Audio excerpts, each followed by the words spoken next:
Para hoy habíamos quedado en ver Cautivos del Mal. ¿La vieron? Sí. Bien. Bueno, no sé si todes. Bueno, antes de ver Cautivos del Mal, vamos a usar como... La clase de hoy es medio un insert que hicimos en la planificación general, cuando pensando en el ejercicio que incorporamos de fuera de campo, dijimos, bueno, pero fuera de campo en general es algo que menciono medio al pasar desde el inicio, digamos, del recorrido que hacemos, pero que abordamos más específicamente en la tercera cuarta clase, que de todas formas nos parece que está bueno pensar como alrededor del ejercicio. Cuando pensamos el ejercicio, el primer ejercicio que aborda puntualmente una experimentación de trabajo con el fuera de campo, nos pareció que hacía falta incorporarlo como una clase introductoria antes, y sale esta clase que está por ahí menos esquematizadamente ordenada, que en realidad el concepto que tiramos es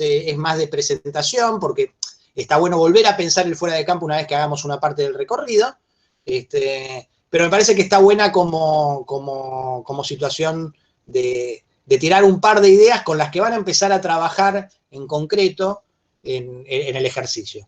Es decir, el ejercicio les va a plantear una serie de recursos que pueden ser muy elementales. Digo, uno puede decir, bueno, no es tan difícil, digamos. El tema es tratar de sacarle el jugo y aprovechar que ese recorrido, cuando ustedes están haciendo los planos de detalles que tienen que producir en el espectador la construcción de algo que que no nos van a mostrar, que es una limitación fuerte, la exploten no solo, bueno, la situación es una situación medio pedorra que se me ocurre para simplificar el laburo, y entonces, bueno, sí, te imaginás que hay dos personas hablando, bueno, pero ¿qué? ¿No? ¿De qué están hablando? ¿Cómo procesar? ¿Cómo que esa imaginación, en todo caso, tenga sentido, ¿no? La vez pasada empezamos a elaborar ciertas ideas alrededor de lo que entendemos por sentido. No sé qué tan claro quedó, que es el núcleo de la materia, la elaboración del proceso de lo que entendemos por sentido, que tiene que ver, como para hacer el refresh del último capítulo, básicamente con la noción de que no está lo que uno quiere decir y la forma por separado, sino que en cualquier forma expresiva, pero puntualmente en el cine y en el diseño audiovisual, que es lo que vamos a encarar, el sentido tiene que ver con este conjunto de lo emocional, lo sensible y lo significante de una forma totalmente orgánica y que no se puede separar. Ni cada una, digamos, no es que hay una idea, pero como se transmite con cierta sensibilidad y te produce un determinado efecto emocional, entra y funciona más efectivamente, sino que la propia emoción, la propia sensibilidad que es afectada por el recorrido que se propone, es forma significante, es decir, significa lo que siento. ¿No? Lo que siento es parte del sentido, parte constitutiva del sentido, y no es un adorno que hace que lo que entiendo lo entienda, me preocupe más por entenderlo, me interese más. También, si se quiere, es eso, pero no es esencialmente eso. ¿No? Si uno dice, bueno, tal película es un descenso al infierno, y no te hago sentir lo que puede ser como idea el descenso al infierno, es un concepto. ¿No? Concepto que se toma de la mitología, de lo que fuera, pero no encarnó en una forma expresiva donde vos vivas lo que es ir a buscar, no sé, el cadáver de la persona que amás o el alma de la persona que amás, enfrentándote a las fuerzas más oscuras concebibles, por decirlo de una manera. ¿No? Tenés que experimentarlo, tenés que saberlo. Tenés que saberlo con una vivencia, que sabés que es una vivencia que efectivamente no te metiste, ¿no? Lo que sería, digamos, muchas veces uso como ejemplo algún incendio, o alguna idea, porque también la usa Perkins en algún texto que les damos, no es lo mismo obviamente estar frente a una casa incendiándose y meterte a rescatar a alguna persona que esté en esa casa, que verlo a través de una película, pero verlo a través de una película implica que puedas compartir, ¿no?, la proyección emocional, sabiendo que estás protegido en la butaca o en el sillón de tu casa, sentir, ¿no?, sentir la tensión, la presión, la dificultad de meterte debajo de las llamas a buscar el riesgo, ¿no? Lo sentís de una forma desplazada, pero si no lo sentís, bueno, no es que lo entendés, ¿no? La emoción estética, el conocimiento a través del hecho estético tiene que ver con una emocionalidad que forma, que se convierte en forma, digamos. No es que por un lado está el descenso al infierno y por el otro está la sensación. Por supuesto no es la sensación física, no es que te tengo que quemar o congelar o algo por el estilo. Es emocional y es desplazada, sabés que estás protegido. Es más, te lo permitís porque estás protegido. De hecho, te permitís que salgan un montón de cosas que no querés ver porque sabés que no tenés que afrontarlas personalmente. Digamos, si uno se le presenta, se está incendiando la casa y tengo que meterme, por ahí encontrás excusas porque no te querés meter, porque tomar la decisión de meterte es otra cosa. Pero podés encontrar más fácilmente adentro tuyo la fuerza que te impulsaría a eventualmente meterte y la fuerza que te impulsa a quedarte cuando tenés dos personajes, uno se mete y el otro no. Y entonces te repartís emocionalmente de alguna forma entre los dos. ¿Se entiende más o menos eso? Pero la emoción que sentís con el que se fue y con el que se quedó, es ahí donde está el sentido de qué significa meterte bajo el fuego y no la idea de lo que yo estoy diciendo, que a nadie le interpela porque es un concepto puro, porque estoy hablando, ¿no? La diferencia entre decir esto y hacer una película donde el personaje se tiene que meter con el fuego, bueno, es la que daría la dimensión. No sé si más o menos se entendió esa idea con relación al sentido. La idea entonces es que la forma expresiva del relato audiovisual es también una técnica que permite elaborar al creador, digamos, lo que le pasa con relación a determinados temas. Y para nosotros, el fuera de campo es el eje, digamos, es el núcleo, es el procedimiento más importante en términos de que eso particularmente sea posible. Y antes de preguntar por qué, pero qué es lo que voy a preguntar, podemos ver algo que no les di. Perdón, estoy tratando de que me responda el Drive y no lo quiere hacer. Si pongo volver a cargarte, ahí se está. Creo, espero, a ver, mientras G2. Sí. Les voy a compartir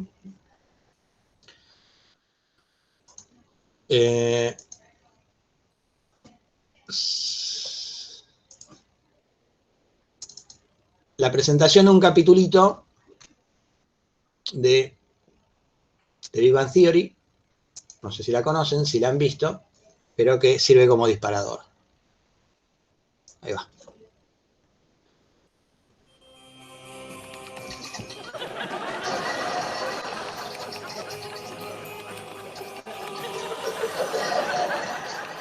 All right, just a few more feet, and here we are, gentlemen. The gates of Elzebub.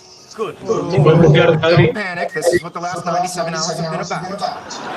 Stay frosty. There's a horde of armed goblins on the other side of that gate guarding the Sword of Azeroth. Vos me dijiste algo, ¿no? ¿Que era eso? Sí, era que... voy a ampliar. Joya, gracias.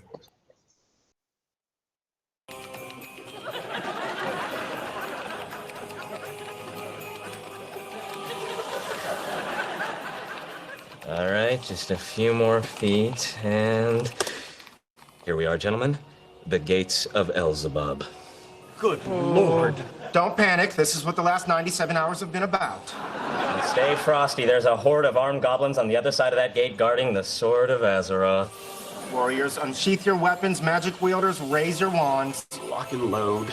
Raj, blow the gates. Blowing the gates. Control, Shift, B. Oh my God! so many goblins! Don't just stand there! Slash that move! Slash that move! Information! Leonard, you got one on your tail! My tail's prehensile. I'll swat him off. I got him, Leonard! Tonight I spice my mead with goblin blood! No, it's a trap. They're flanking us. He's got me! Sheldon, he's got Raj! Use your sleep spell! Sheldon! Sheldon, I've got the sword of Azeroth! get the sword. Sheldon, help Raj. There is no more Sheldon! I am the sword master! Leonard, look out! Damn it, no, we're dying here. Goodbye, peasants! The bastard teleported. He's selling the sword of Azeroth on eBay. You betrayed us for money? Who are you? I'm a rogue night elf. Don't you people read character descriptions? Wait. Somebody just click buy it now. I am the sword master! Our whole universe was in Bien. ¿Qué pueden comentar? Obviamente. Pueden comentar lo que quieran. Desde ya que esto es, supongo que bastante nítido porque lo usamos para hablar de fuera de campo. Así que podemos ir llevando. Igual, cualquier cosa que les surja sería vinculable a lo que estamos tratando de trabajar. Está bueno buscarle la vinculación, ¿no? Cuando hablamos de sentido, hablamos de la articulación de la multitud de recursos. Así que cualquier idea que esté motivada por cualquier fragmento que veamos, siempre vamos a poder, a no ser que sea un error de visualización, ¿no? Que puede pasar, un error de interpretación, no entendí que decía tal cosa y dijo otra, ¿no? Pero a no ser que sea por un error, que está bueno detectar, digamos, cualquier sensación que hayan tenido, seguramente la podemos ir llevando a la vinculación, por ejemplo, con el fuera de campo, en este caso, pero si no, vía un recurso, otro u otro, porque todo tiene que ver con todo. Y para mí es muy importante cuando se piensa el montaje que se entienda que todo tiene que ver con todo de verdad pura y dura, no como abstracción genérica, es literal, digamos, ¿no? Entonces muchas veces un problema que no se puede resolver porque se puede resolver con cosas que no están en el recurso, en el corte específico, en el momento específico que estás trabajando. Muchas veces lo que se manifiesta en un lado tiene que ver con problemas que hay en otro, y para resolver la escena, el problema de cómo quedaba al final de la escena 9, a lo mejor lo que pasa es que si pones la escena 9 antes de la 4, se resuelve solo. Que el problema era que venía la 4, 5, 6 y 7 antes, y 8. Pueden pasar ese tipo de cosas, porque todo tiene que ver con todo. Bien. Asumo que se me fueron todas las cámaras de ustedes, no porque se pusieron de ahora, le apagamos todas las cámaras y quedamos fuera de campo, salvo Mariana y Leo, es sospechoso eso. Hay un WhatsApp circulando. No, yo los veo, Adri, yo los veo a todos. Ahora te vos. Claro. ¿Qué se piensan? ¿Que nací ayer? Dale, digan cualquier cosa, digan algo. Yo dejo esto como para inspirarlos, si quieren, muteado.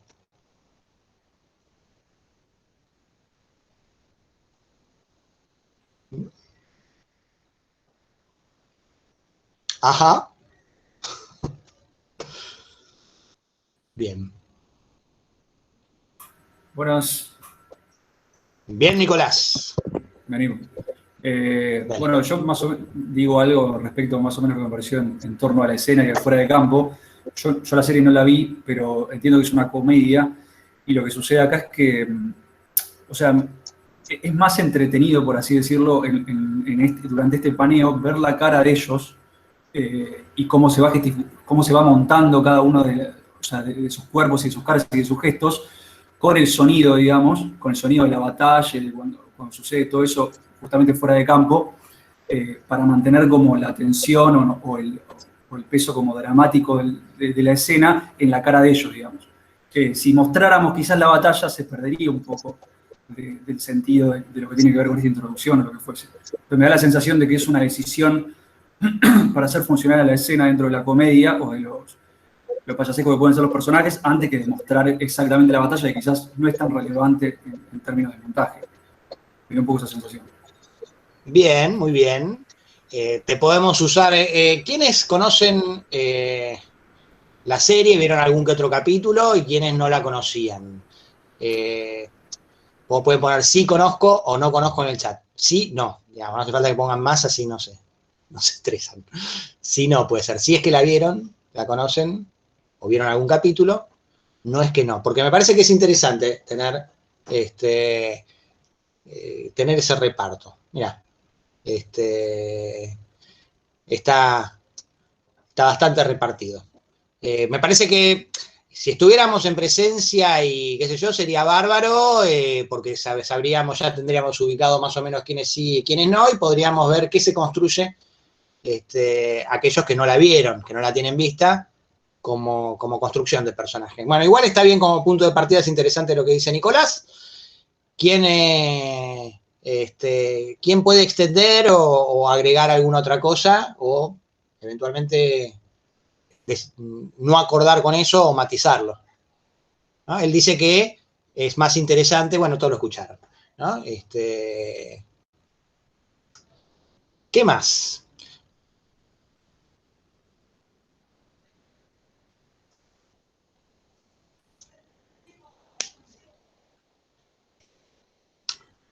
¿Algo más se les ocurre? Él plantea que gana la escena, podría ganar la escena viendo el conflicto. ¿En qué sentido podría ganar viendo el conflicto? Viendo el juego. Hoy pregunté a la comisión anterior y uno conocía el juego y dijo que sí, que existía, que es un juego real, pero que no se juega así exactamente, ¿no? No sé si ustedes lo conocen. ¿Alguno conoce el juego? ¿O alguna? No. Hola, perdón, quería hacer un comentario. Creo que como que va más allá, como que la escena se entiende perfectamente si uno conoce o no conoce el juego. Es más, como dijo este chico, tal vez si conoces el juego por ahí pierde algo porque decís, bueno, en realidad no se juega de esta manera. Pero lo que pensaba era que yo vi la serie, vi algunas temporadas y creo que también se lee muy bien cómo cada jugador va reaccionando a la situación de enfrentarse a eso que están esperando durante 97 horas y cómo cada uno reacciona de la manera esperable para lo que son sus personajes. Entonces eso me pareció que estaba copado también, como que se respeta lo que cada uno haría, ¿no? Por cómo es el perfil de ellos. Y tal vez si se viera el juego en pantalla, perdería peso eso, ¿no? Lo que decía antes Nicolás, los gestos, las actitudes, las frases, cómo es el intercambio entre ellos y tomaría mucha más fuerza algo animado que no tiene nada que ver con la estructura general de la serie.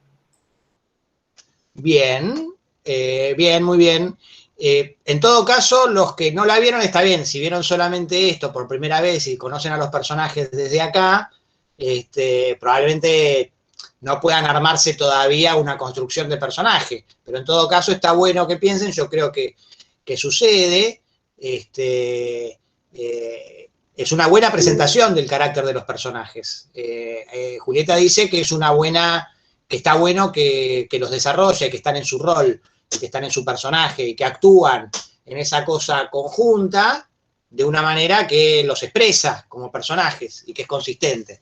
Esa consistencia, en todo caso, si alguno que no la conoce siente que no se siente, que si no los conoces no la tenés, yo asumo que sí, que además, esto también es, qué sé yo, es muy lateral lo que voy a decir en relación al objetivo de la clase. Pero está bueno para pensarlo en términos de serie, por ejemplo, el montaje de serie, ¿no? Que sobre todo de estas, está bien que todo está cambiando y ya las series se consumen más.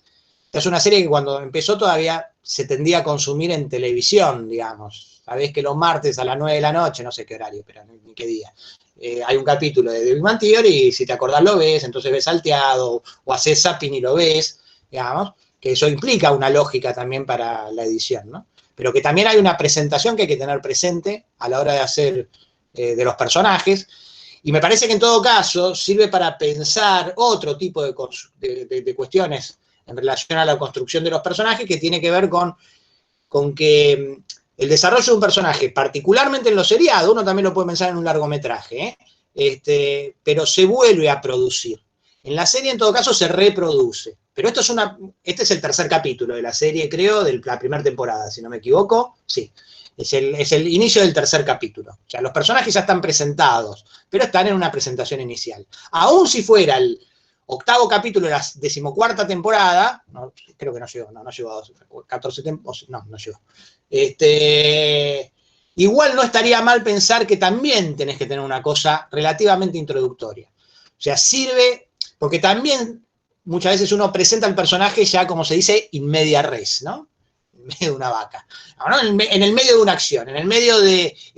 no es que decís, bueno, llega el personaje, ahora me doy cuenta, es carpintero, tiene un hijo, bla, pim, pum, voy presentando eso, sino es un carpintero trabajando sobre una mesa que ya está avanzada y con una dificultad y discutiendo con la mujer que no sabía, no es que te presentaron, está casado, está con la mujer o lo que fuera. ¿Se entiende lo que digo? Pero que hay una caracterización que de alguna manera fluye y tiene sus flexiones, pero que uno siempre tiene que tener como idea de constancia que une al personaje a lo largo de la cosa. Me fui por un lado que no tenía... Pero también eso fuera de campo, ¿eh? ¿En qué sentido fuera de campo? ¿Les parece que podría ser fuera de campo?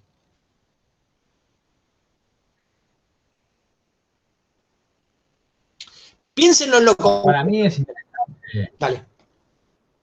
A mí me resulta interesante, yo que no la vi mucho la serie, la conozco, pero no fui de verla. Me gusta cómo construye, que vos sabés que están todos juntos. Bien. Pero medio por cómo te setea todo, cada uno con su compu, los planos son de cada uno, aunque vos los veas pegados, cada uno está como en la suya, perfecto, aunque estén todos juntos. O sea, es como también como mostrar el espíritu del juego, digamos. También cada uno con su compu, como que cada uno presentado de una manera particular con sus diferencias. Bien, está muy bien visto. Hay todo un diseño de arte. No importa que esté pegado, digamos. ¿Cómo? La última parte no te escuché. Aunque estén todos ahí en el mismo ambiente, lo hace parecer que están cada uno desde su mundo, digamos. Está genial eso, yo no lo había... eso es construcción formal. Está muy bien lo que señala de las notebooks, cada una tiene su diseño, ¿no? Sus referencias. Bueno, todas tienen el balazo, ¿no? Salvo la de Sheldon. Bien. Hay otros elementos, pero particularmente me parece interesante lo que subraya de que están todos juntos, pero cada uno en su burbuja, en su esfera, ¿no? Que tienen cada uno, y que se relacionan a través de la computadora. Eso es toda una idea de diseño de puesta, ¿no? No están jugando a la Play en una misma pantalla, todos juntos y gritándose, digamos, ¿no? Que también se podría hacer sin ver la pantalla, ¿no? Está muy bien eso. ¿Qué más? Yo lo que decía tenía que ver si lo que preguntaba, aquellos que no vieron sobre todo la serie, si sienten intuitivamente la coherencia de las diferencias de perfil de los personajes, más allá que no la puedan aclarar, este es tal, tiene tal rasgo, tiene tal caracterización, pero sí la individualidad, digamos, como una consulta, porque es una hipótesis que yo tengo, pero ya que tenemos gente que no la vio, está bueno experimentarlo.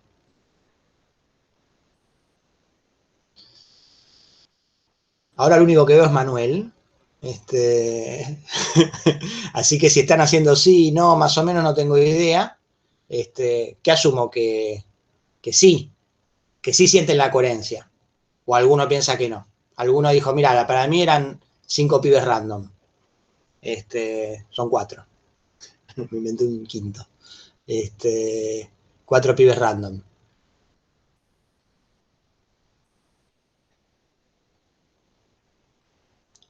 Bueno, ahora les voy a pedir que tiren un sí, no.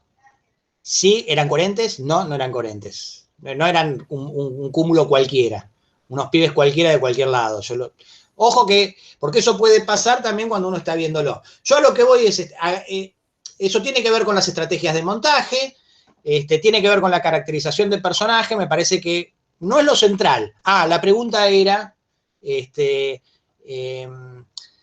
¿por qué podía considerarse fuera de campo esa caracterización de los personajes? O iba más o menos por ese lado, para el que no lo vio y esa construcción de lo que veníamos hablando de la serialidad. Yo no me acuerdo bien exactamente cuál fue la pregunta, pero iba un poco por ese lado la intención. ¿Se entiende la pregunta? Yo dije, sí me acuerdo que dije, ¿por qué esto es fuera de campo? Porque esto también podemos considerarlo fuera de campo. Y me refería a la caracterización de los personajes como idea de que están siendo presentados aún en un tercer capítulo donde ya los conocemos. ¿Se entiende la pregunta? ¿Por dónde va? ¿A qué apunta? Porque si no empiezo a hablar yo y no tengo... Sí, yo quiero decir algo. Dale. No sé si te entiendo bien, pero creo que es como al ver, yo no vi la serie, pero al ver los personajes, igual me los imagino en otro contexto y más o menos cómo pueden ser sus personalidades por la situación. Como un poco eso. Bien, muy bien. Apuntaba bastante a eso mi pregunta. Si ustedes ven el capítulo 22 de una serie que tiene 200 capítulos, la disposición perceptiva es diferente que si están viendo una película que está empezando, digamos. Y entonces ya hay un fuera de campo que saben que existe aunque ustedes no lo conocen. Es decir, hay algo que ustedes no vieron que saben que existe, ¿no? Sí, me refería sobre todo a eso. A mí me pareció en un momento como que el de anteojos lo ponen como medio como el líder, porque dice, llegamos a esto, como medio que los dirige a una... No, de anteojos no, perdón, medio del otro. Bueno, los dos estos son como más líderes, se siente del grupo, y los otros más como que acompañan, claro, el de flequillo. Estos dos. No, a mí me parecieron el de anteojos, pero bueno, que tal vez fue errado. No sé. ¿El de anteojos cuál te referís? Que está al lado de... Ese mismo. Y el otro que...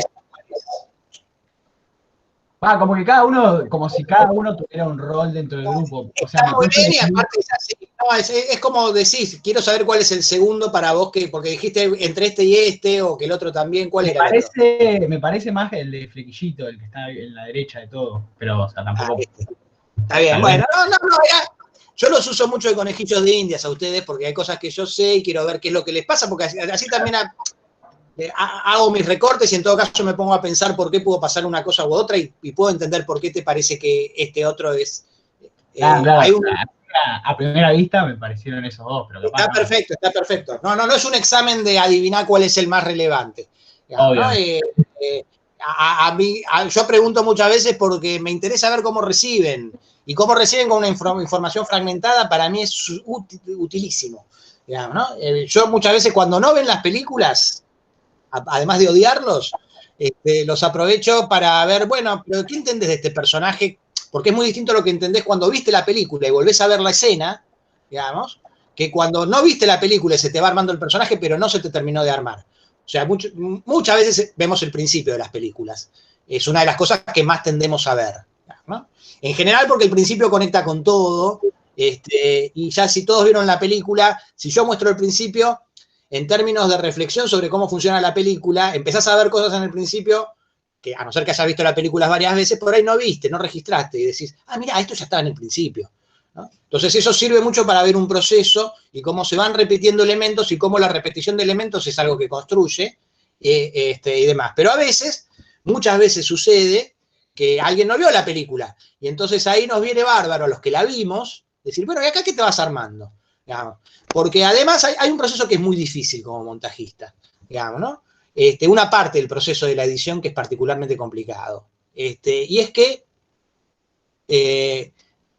nunca, diría, tenés la percepción relativamente pura del espectador que lo está viendo por primera vez. En ningún momento del proceso, ni desde el primer frame que pones.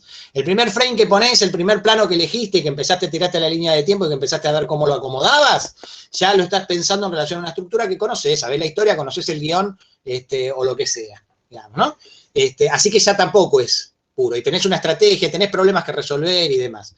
Entonces, pero cuando revisaste 28 veces la escena, ves que funciona y que no, nunca lo estás haciendo desde una perspectiva que ignora la parte que el espectador todavía no sabe, ¿no? Entonces, poder situarte en ese lugar para poder controlar el recorrido emocional, intelectual, ideativo, imaginario que está haciendo el espectador, que es básicamente de lo que se trata, es un desafío, ¿no? Es difícil.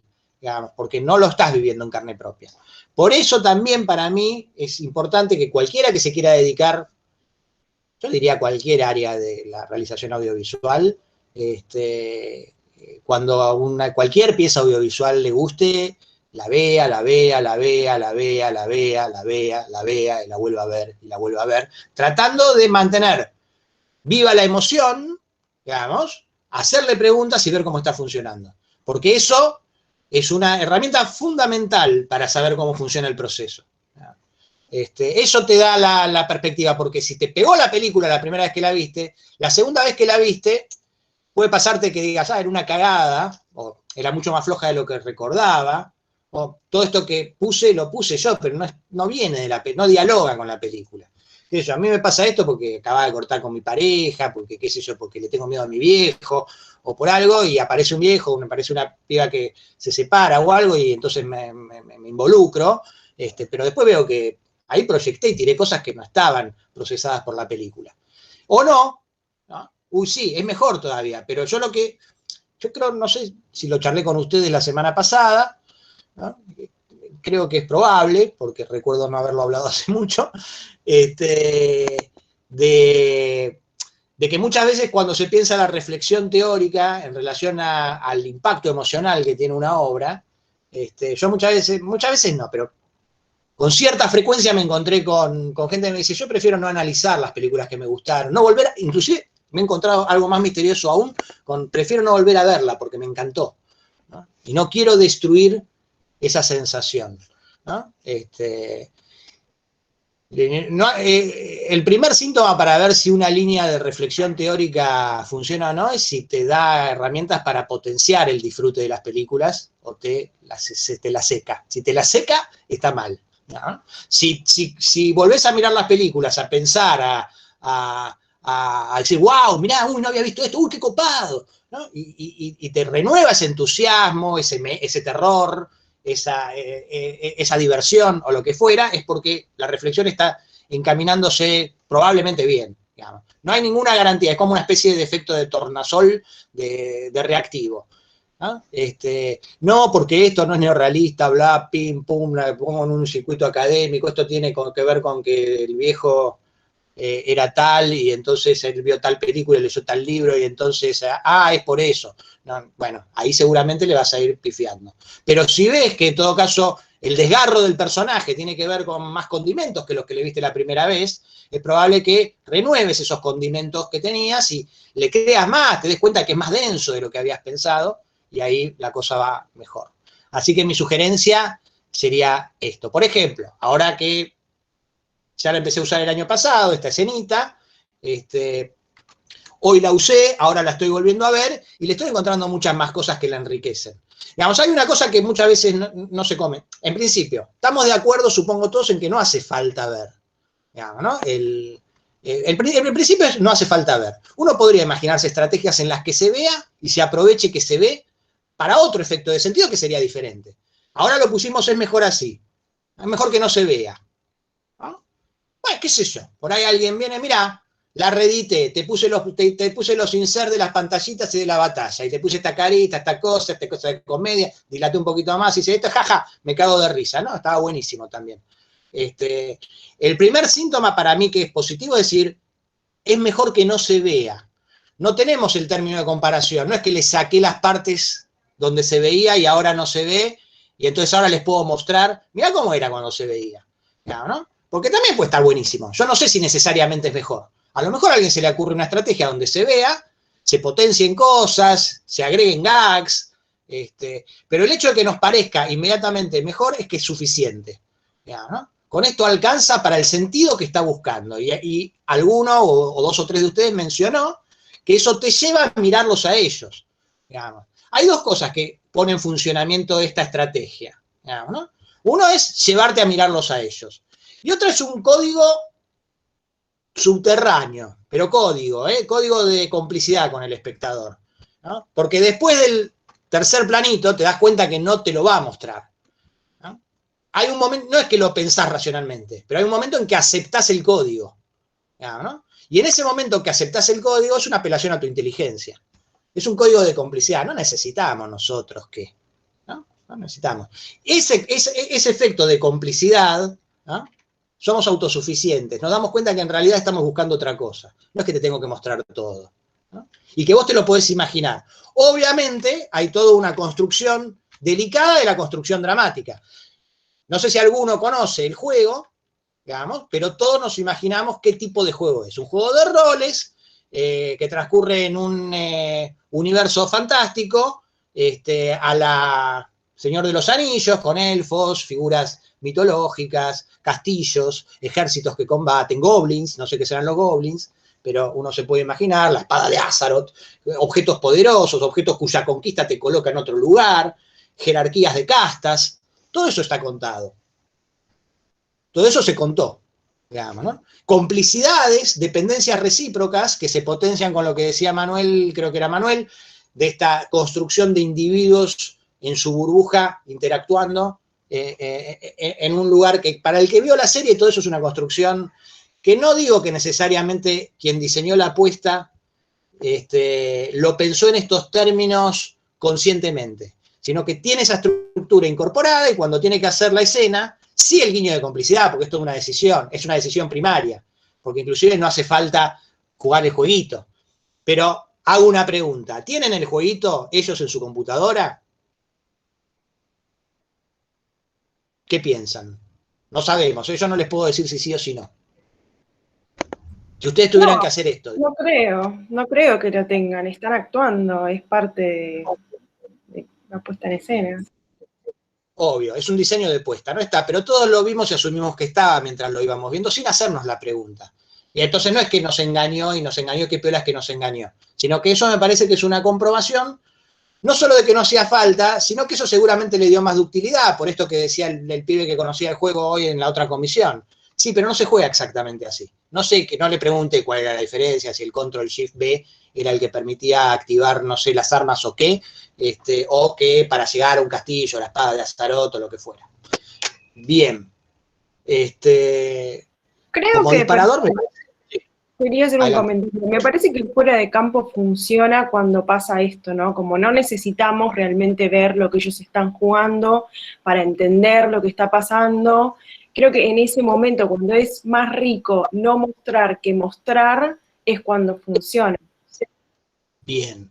Y algo que para mí es muy importante también, que es muy claro acá, que ese no mostrar no implica un desentenderse. Eso me parece que está bueno que lo afirmemos, ¿no? Porque hoy preguntaba, bueno, comparaba esto con con la dificultad de filmar un partido de fútbol, ¿no? Y preguntaba, digamos, como para no repetir exactamente el mismo recorrido que en la comisión anterior, les comento lo que fue surgiendo. Digamos, ¿cuál es la dificultad más grande de filmar un partido de fútbol? Si yo les digo, ustedes traen en general, en un nivel más o menos estándar de producciones audiovisuales de la FADU de un tercer nivel, cuando uno ve un partido de fútbol, salvando con partido de fútbol o similar, digo, ¿no? Muy contadísimas excepciones, ¿no? Que no funcionan los partidos de fútbol. Entonces, cuando pregunté cómo encararían el diseño de puesta de un partido de fútbol, bueno, uno primero dijo, bueno, tomaría distintas angulaciones, distintos tamaños de plano, y bueno, y la pregunta fue, bueno, básicamente lo que haría es poner 10 pibes a jugar, o pibas, y registrar con esas 3 cámaras, sí, o 2, o por ahí no haría falta, porque si tengo, ¿no? Se planteaba más el problema de cómo que resultara creíble, ¿no? El sonido, dijeron algunos, cómo que me crea que están jugando al fútbol, ¿no?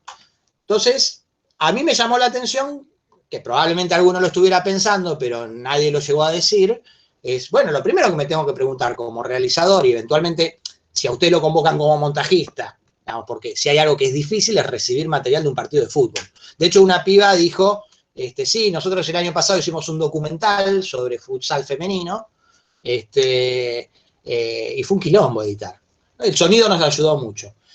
Y eso que fue un documental donde probablemente el registro de los partidos de fútbol tenía que ver con ver a las chicas jugando, digamos, más que contar algo específicamente, ¿no? Pero lo que a mí me llamó la atención es que nadie dijo, y bueno, lo primero que me tengo que preguntar es ¿para qué estoy usando ese partido de fútbol?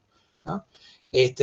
Porque en todo caso, y eso sí me parece particularmente importante, cualquier elemento de la acción, de la historia, no es que la buena realización es la que atestigua que es creíble, que qué sé yo soy un profesor dando clase en la facultad virtualmente. Hacé creíble esto. No, ¿para qué me estás poniendo que el tipo es un profesor dando clase virtualmente? ¿Cuál es el sentido que le querés extraer a eso? ¿Cuál es, digamos, esto se vuelve creíble y no hace falta el partido, y es mejor con las comillas que de no tener otra variante, otra idea, otra estrategia con la cual comparar, pero en todo caso establece esta complicidad y demás, porque vemos a los personajes en acción y en un conflicto que crece y se desarrolla por las actitudes de cada uno frente a algo que no hace falta verlo porque te lo podés imaginar, y entonces concentrás tu atención en la acción del personaje, en cómo repercute, en cómo lo considera y cómo se consideran recíprocamente. Pero hubo una enorme, es 1 minuto y pico, 1 minuto 50 toda la escena, y en ese 1 minuto 50, viste que después de 97 horas, digamos, de estar jugando, rodearon, llegaron al punto clave, se genera una expectativa, tranquilos, estuvimos 97 horas para llegar a este lugar, estamos todos juntos, estamos aquí, hay un reparto de tareas, se le pide a Rush que active el combate, y cuando activan, cuidado, tenés uno atrás, protegeme, sacame, qué sé yo, Sheldon, anda a ayudar a tal, y Sheldon va y agarra la espada, y se va, y se teletransporta, ¿no? Ese es lo que cuenta. Y cuando es recriminado, ¿cómo nos traicionás por plata? Digamos, no soy Sheldon, dice, ¿no? Que se cree mucho su rol, sino no sé qué cosa de Azaroth, y cuando le dice cómo nos traicionás, no leíste la descripción del personaje, soy un elfo nocturno, ¿no? No soy Sheldon, ¿no? Está jugando en eso. Eso habla del personaje, habla de distintos niveles y habla de toda una construcción que sentimos verdadera y real dentro de la ficción porque para ellos lo es y en ellos acciona de esa manera. Y la dificultad más grande, digo, partido de fútbol puede ser una pelea, ¿no? Muchas veces cuando hay dos personajes que se pelean físicamente, ni siquiera se toman el trabajo de coreografiar como para garantizar, digo muchas veces, ¿no? Muchas veces sí, que no se lastimen y que parezca una pelea y demás, sino bueno, péguense, y yo los grabo de distintos lugares. Es algo similar, digo, ¿no? Es controlar la acción para que la acción diga algo. Entonces, la dificultad más grande de filmar un partido de fútbol en una película es primero que hay que coreografiarlo. Tenés que coreografiar las acciones, a no ser que diga, bueno, juegan. Pero realmente, en alguna que otra película puede ser, qué sé yo, es el cumpleaños de un pibe, juegan en un picadito, no importa el juego, no importa el partido, no importan los personajes, porque todo pasa por el costado, las madres, los padres, que están afuera, y entonces cada tanto ves algún planito de pibe jugando. Sí, ahí ponelos a jugar, digamos, ¿no?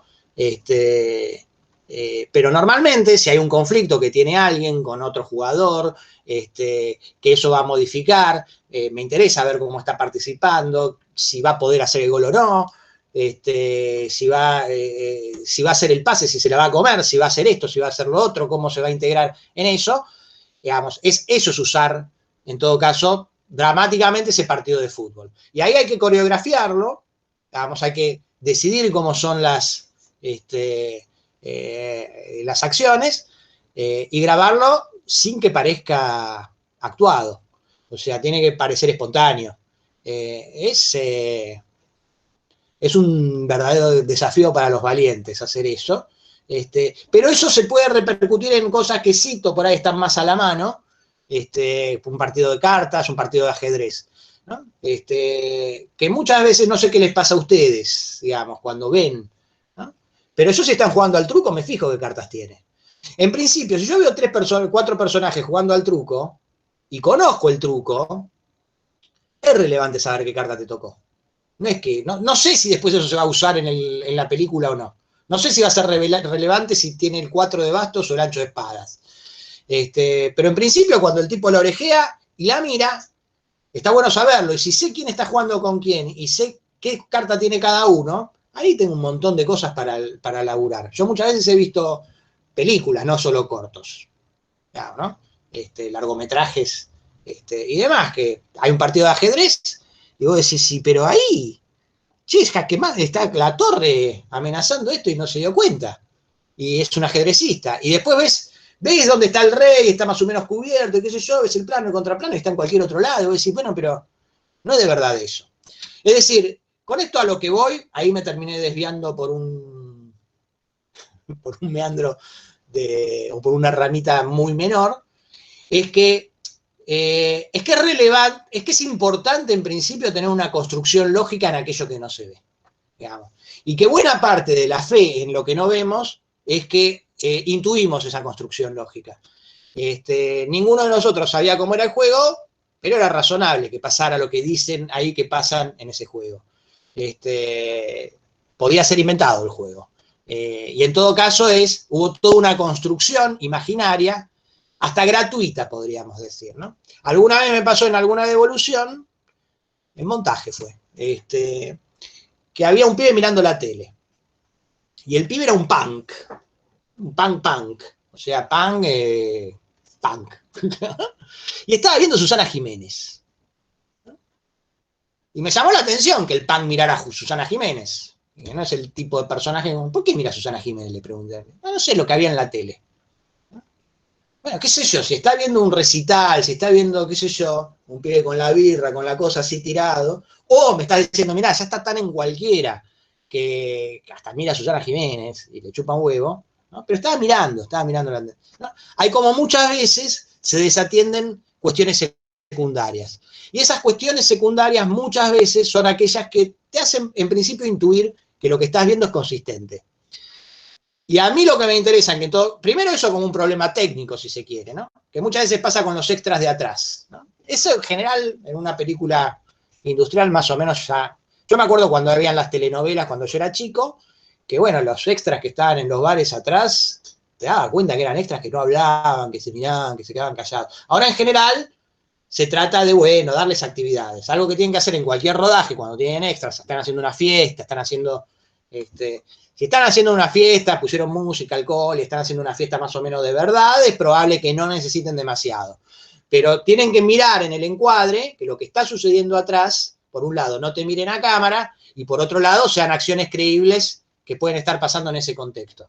El espectador no lo va a mirar, ¿no? Probablemente, no le va a prestar atención a eso.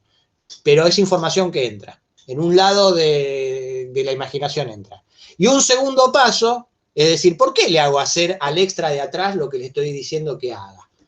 Es un paso, si se quiere, más sofisticado, mejor, y que cuando vuelves a ver la película, mira, entra lo que estaba pasando, ¿no? Y te nutre sobre lo que está pasando adelante. En todo caso, eso también me interesa que lo vayamos viendo. Está indirectamente vinculado con la idea de fuera del campo. Bien, ¿algo más de Big Bang Theory o de lo que venimos charlando de fuera de campo que les parezca relevante?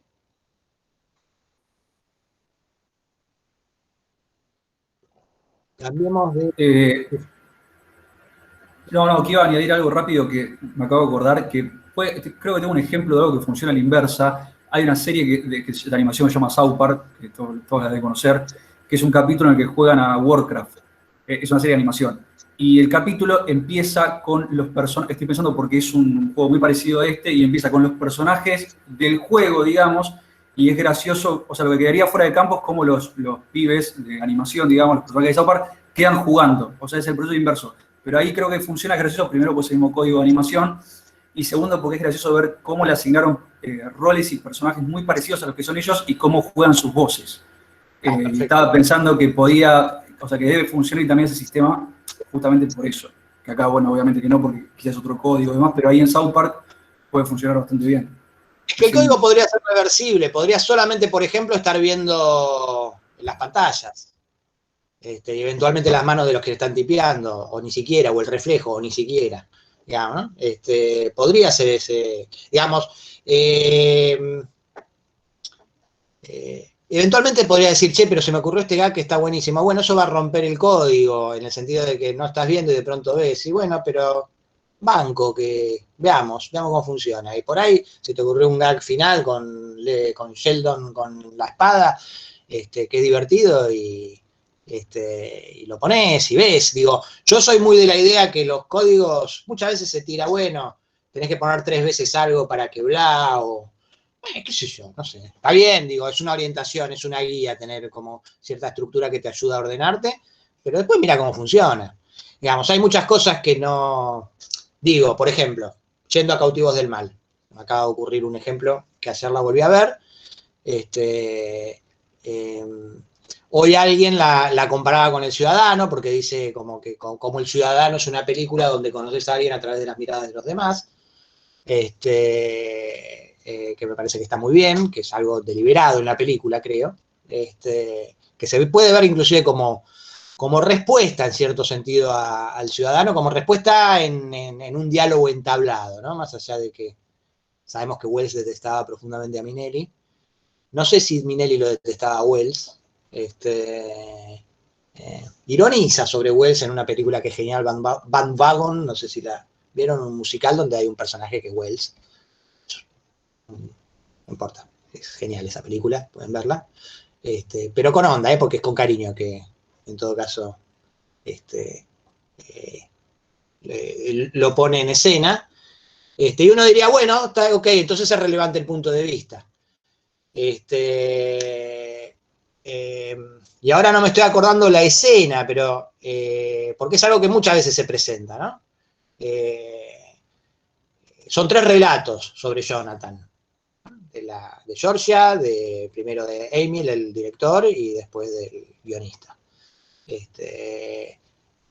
Y cada uno cuenta su versión de los hechos, la versión de lo que vio. Ahora me acordé que. Bueno, hay partes en la historia de Georgia que están contadas desde el punto de vista de Jonathan. Dramáticamente, digamos, ¿no? Cuando ella se pierde, se va a emborracharse y se olvida, lo vemos de la perspectiva de uno, porque hay otros momentos en que, bueno, pero te podés imaginar, el tipo vino, llegó, te estaba espiando y vos te diste cuenta después, te lo podés construir y está esa licencia, ¿no? Pero ahí es, no aparece Georgia, está el director, ¿qué hacemos? Decirle que grabe otra cosa, que filme otra cosa, pensemos en quién la va a reemplazar, buscarla por todos lados, fui a la morgue y no la encontré, es una cuestión de cosa profesional, que quiero saber dónde carajo está esta mina, dónde se escondió, a él se le ocurre, va a buscarla a la casa donde se da cuenta que puede haberse encerrado, porque el casero dice que a veces se va una semana y deja todo bajo llave y no aparece en una semana y dice, pues está encerrada poniéndose en pedo, ¿no? Entonces va y la busca. Todo eso desde el punto de vista de él. Después cuando la partecita, ponele, no sé si se acuerdan, cuando ella la tira a la pileta, le dice anda a cambiarte y va a cerrar el bar y dice, no, lo abro porque no puedo depender de que no vea una gota de licor, digamos. Tengo que poder manejar la situación, inclusive con eso como desafío. Está el bar abierto, ¿no? Pero no vas a tomar una gota. Eso sí podría imaginárselo ella, porque ya está ahí, qué sé yo, ¿no? Esa violación de punto de vista, ¿alguno le molestó? No, y creo que no molesta porque es algo que a ella la avergüenza. Como que cuando ella llega al set y dice, como que siente la presión, dice algo así como tenía la garganta seca, dice esa frase y se cierra la voz en off de ella, no se vuelve a escuchar hasta bastante después. Entonces, al ser algo que a ella la avergüenza, por lo menos a mí no me hizo ruido, como que pasó de ser percibido que cambió el punto de vista. Bien. Bien, sí, obviamente es algo que le afecta y es algo que está integrado a su relato, pero digamos, uno técnicamente tendría que decir, acá técnicamente es un cambio de punto de vista. Ahí no hay tutía. Ahí ves desde la perspectiva de Jonathan lo que produce la ausencia, no sabés dónde está ella, digamos. Sabés que tenía miedo, sabés que estaba asustada, sabés que es probable que se haya ido a emborrachar, digamos, porque esa expectativa está latente, pero lo concreto es que desapareció y lo estás viendo desde la perspectiva de él. A lo que voy es que cada uno de esos recursos no es una cosa mecánica, no hay una cosa donde viene el abogado del punto de vista o el fiscal a decirte, che, estás violando el código. En todo caso hay que ver cómo funciona. Para mí es particularmente interesante para pensar esto sirve para el RACOR, sirve para 2 millones de cosas. Esto como como seteo, ¿no? Y que también es muy difícil, porque es muy difícil evaluar cómo funciona algo cuando uno está teniendo conciencia del funcionamiento. No sería imposible que no se haya dado cuenta ni Minelli ni de su montajista, digamos, de esa violación, porque estaban conectados con lo que estaban contando. No sé si se dieron cuenta, si no se dieron cuenta, la verdad no tengo la menor idea, pero si se dieron cuenta, ojalá se hayan dado cuenta y hayan dicho, bueno, ¿a quién le va a importar? ¿No? Nadie está para fiscalizar si esto es real, no real, verosímil, si el código se sostiene. Los códigos son materia de trabajo, son para servir para ponernos en comunicación. Una vez que eso puede variar, puede cambiar. Y no es que es mejor por romper ese código tampoco, ¿eh? No es, mirá qué loco acá, ¿no? Cómo te cambia el punto de vista. Cuando hablemos específicamente del punto de vista, tenemos una película donde eso está usado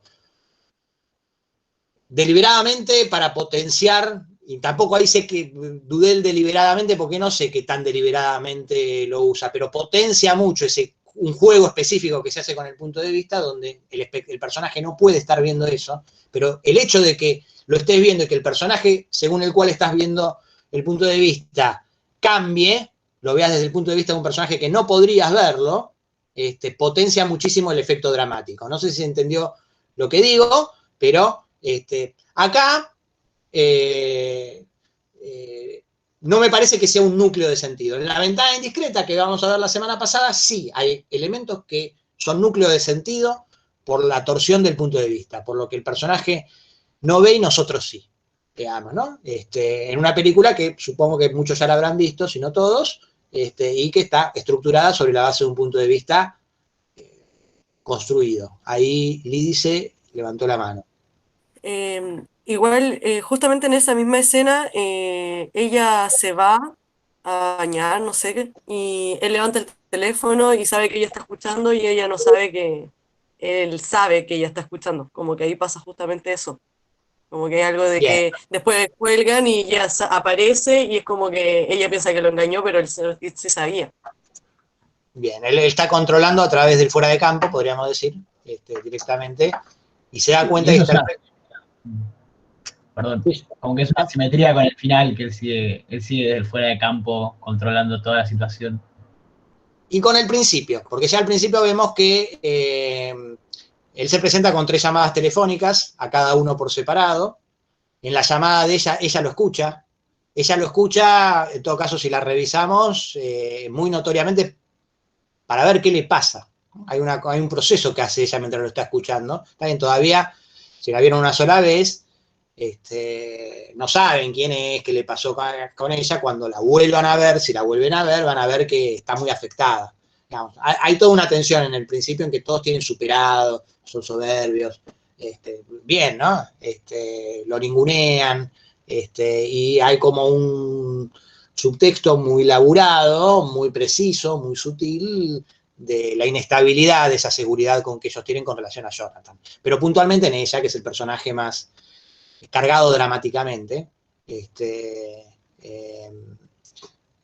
y en el código que está muy bien señalado por Lídice y por Manuel, que ahí está armando. ¿Y por qué se ha armado? Porque eso también es fuera de campo. Cuando en la última escena, ¿no? Llama a Jonathan y le dice, no van a laburar, Harry le dice, no van a laburar, se están yendo, chau, y Jonathan sigue hablando, porque vimos esa escena que menciona Lídice y vimos que él sabía que ella estaba. Hay 2 cosas. Una, en ese momento, en el momento de esa escena, si nos acordamos, y si no la segunda vez que la vemos, decimos, bueno, seguramente cuando la asistente de Georgia al principio le dice, it's him, ¿no? Es él, le dice. No te escucho, ¿no? Es Jonathan Shields. Sigo sin escucharte, ja, es código, digamos, se ríe la otra, y él insiste,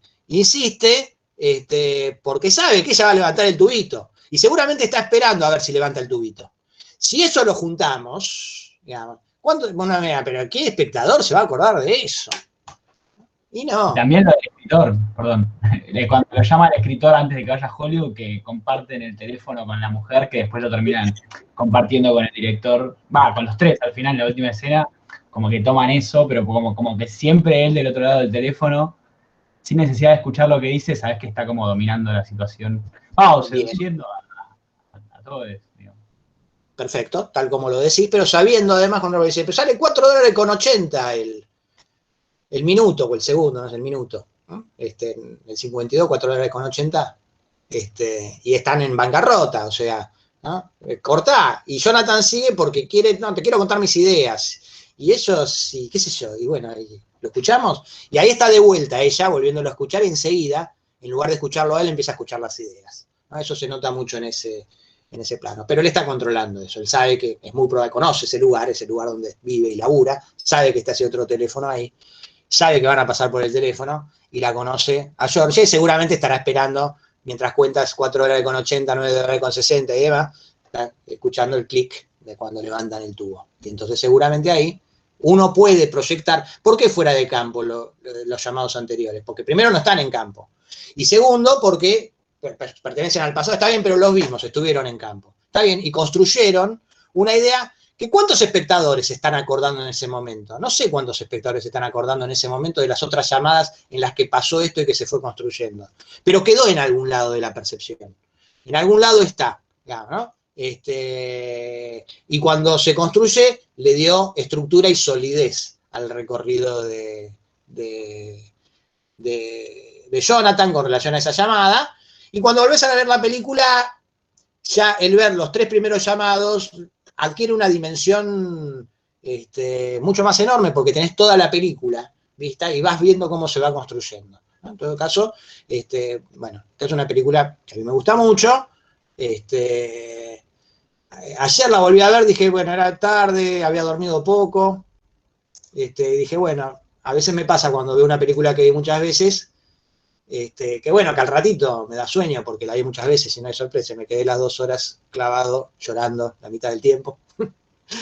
Vamos a confesar nuestra sensibilidad, ¿no? Cuando Gus dice soy una persona sensible, me siento particularmente identificado.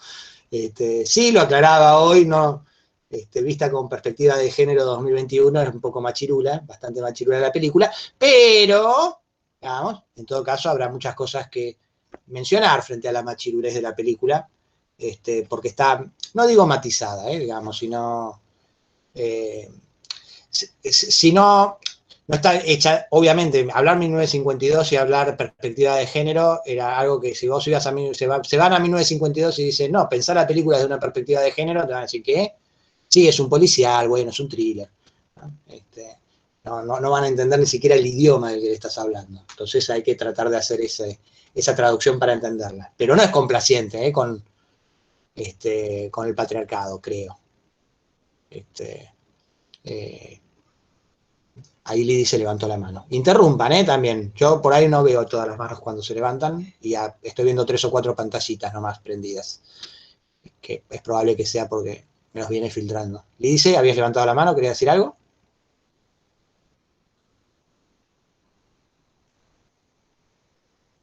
Perdón, se había quedado apretado. Ah, entonces fui yo que dejé de verlo. Bueno. John Houseman, mira. Acordaba. Veamos esta escenita y vemos que dispara.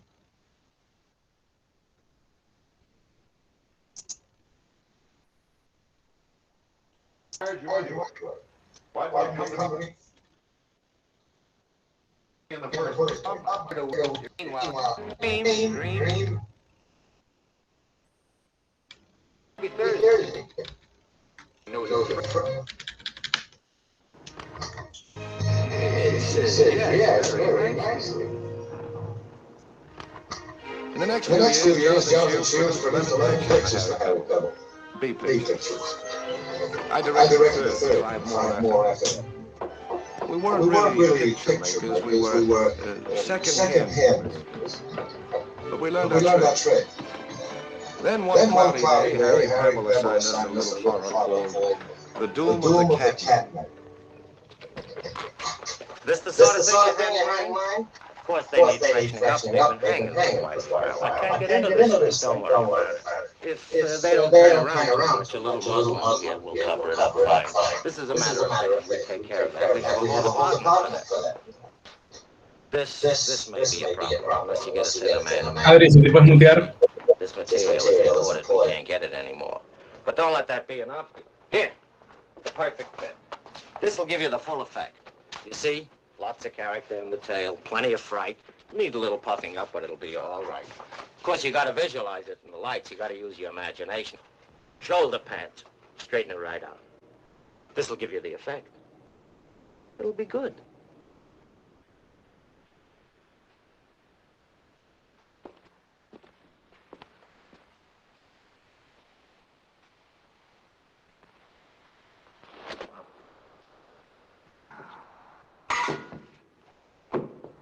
Suppose we...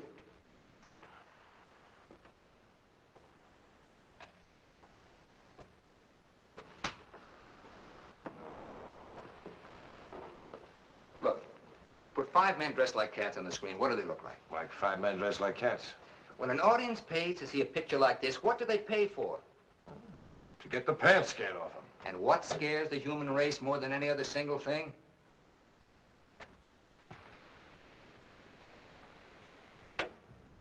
The dark. Of course. And why? Because the dark has a life of its own. In the dark, all sorts of things come alive. Suppose we never do show the Catmen. Is that what you're thinking? Exact. No Catmen. All right. Now, what do we put on the screen that'll make the backs of their necks crawl? 2 eyes, shining in the dark. A dog, frightened, growling, showing its fangs. A bird, its neck broken, feathers torn from its throat. A little girl screaming, claw marks down her cheeks.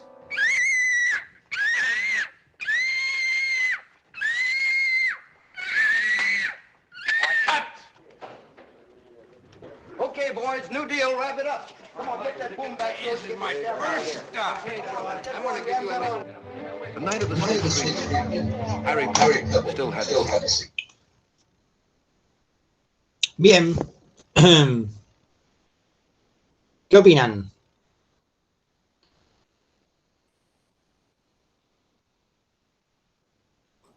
Salvan la peli usando el fuera de campo. Bien, salvan la peli usando el fuera de campo. ¿Qué más? Es una explicación, me parece, muy didáctica, muy sintética y muy precisa de la función del fuera de campo. No solo por lo que dicen, sino también por lo que pasa en la escena. O las otras cosas que pasan en la escena que están construidas desde la puesta en concreto, y del montaje y de la...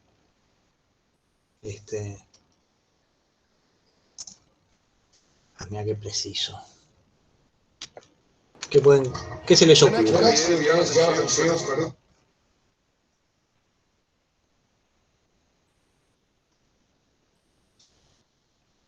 ¿Alguna idea? ¿Lo pueden vincular con otras partes de la película? Así como hicimos con la llamada telefónica. Vamos. ¿Alguna otra idea que les parezca pertinente? ¿Por qué en el cine de terror es particularmente... cuando uno piensa en fuera de campo, los ejemplos más a mano suelen ser del cine de terror? ¿Por qué particularmente en el cine de terror les parece que es tan apropiado pensar en términos de puesta de fuera de campo? Porque siempre lo que uno se imagina, lo que uno siente que puede llegar a pasar, va a ser más terrorífico, va a dar más suspenso que la imagen o lo que el cineasta puede llegar a ponerte en pantalla. Ahora que lo viste, ya lo viste y ya pierde fuerza. ¿Por qué pierde fuerza? Está muy bien, pero me interesa saber por qué, porque uno podría decir, ¿por qué lo que me voy a imaginar yo es necesariamente peor que lo que te podés imaginar vos? Lo que se puede imaginar el director y poner en escena al director. Una vez que lo viste, ya lo viste, ya está en pantalla, ya sabes con qué estás lidiando. Hasta que no lo muestres, cuando sigue estando en el fuera de campo, sigue siendo una posibilidad y sigue genera más suspenso, para mí genera más incertidumbre. Está muy bien, está muy bien. Ese es un elemento para mí fundamental, y está muy bien señalado. O sea, una parte, es reflexión también, es reflexión de sentido, es mi opinión. Hay algo en lo terrorífico que cuando se ve, pierde por perder la incertidumbre. Digamos, hay algo vinculado al terror, al temor, que tiene que ver con la indefinición. dark, the light Perdón. misses. In the dark, all sorts of... Con el mantener, digamos, sin nitidez. ¿O caso? Ahí Mili dijo, levantó la mano. Me parece que cuando le pregunta a esta persona que qué ven los espectadores cuando ven a 5 actores vestidos de gato, justamente ven esto. No está esa parte de que el espectador tenga que recurrir a la imaginación y esto, como que no está ese código entre lo que se quiere mostrar, que no aparece, y aparece esto. Bien, lo que también implica una idea sobre la representación, ¿no? Porque lo que pregunta está traducido más o menos ahí en el subtítulo, pero pregunta, si pones 5 tipos disfrazados de gatos en la pantalla, ¿qué ves? 5 tipos disfrazados de gatos. Que es algo que tiene que ver con, no ves 5 hombres gatos, ves 5 tipos disfrazados de gatos. Y eso viene muy bien como respuesta también a lo que decía Nicolás, porque cuando ves un actor representando una violación, por ejemplo, o un descuartizamiento, ves un actor representando un descuartizamiento, no estás viendo el descuartizamiento. Cuando ves un monstruo bien, porque muchas veces se dice, porque es muy difícil. Antes, cuando yo tenía la edad de ustedes, digamos, era muy difícil hacer un monstruo que pareciera un monstruo, ¿no? Llevaba mucha plata, tenía que ser, era muy difícil. Pero hoy no es tan difícil para alguien que sepa manejar programas de postproducción, o hay técnicas mismo hasta de maquillaje muy mejoradas y mucho más a mano, que hacen que podés imaginarte una herida bien hecha, un monstruo bien fotografiado, digamos. Pero el mejor monstruo bien fotografiado es mucho menos terrorífico que el mismo monstruo visto de costadito, visto a la apurada, visto de trasluz, o inclusive no visto, digamos, visto por sus efectos.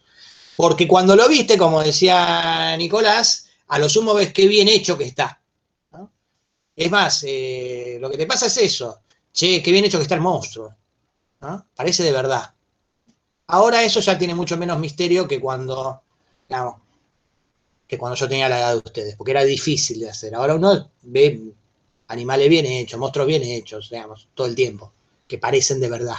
O sea, que no está en la credibilidad, sino está en esa cosa misteriosa que es necesaria para que lo terrorífico funcione. O sea que hay un elemento que a mí me parece que es importante.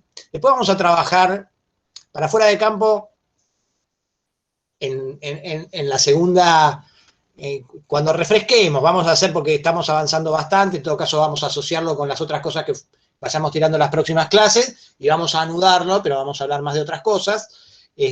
Solemos usar pecados capitales, no sé si la vieron, ¿no?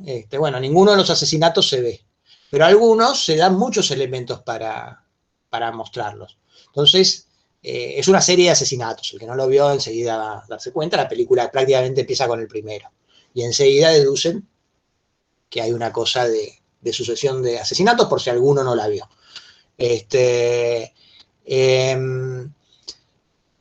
Y ninguno lo ves. Por no decir el anteúltimo, ¿no? En todo caso, como para no spoilear demasiado. De ese no ves más que una gotita de sangre en una caja. Es todo lo que se ve. Sin embargo, es el más siniestro de todos, ¿no? ¿Pero por qué es siniestro? ¿Porque el espectador se imagina cómo fue el asesinato? Digamos. O porque lo que involucra adquiere espesor y adquiere dimensión precisamente porque no tuviste la necesidad de... es más siniestro de una manera más sublime.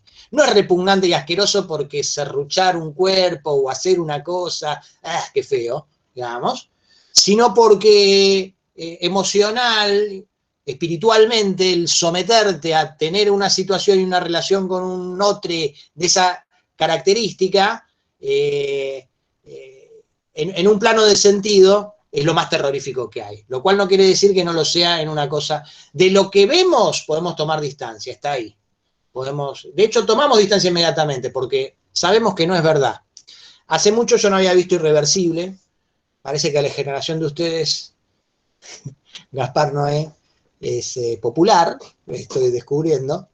Así que bueno, está en la famosa escena, ¿no? Conocen más o menos Irreversible, ¿no? Yo asumo que no la violó. La escena que nos quemó la cabeza. ¿Eh? La escena que nos quemó la cabeza hace años. A ver, ¿por qué les quemó la cabeza?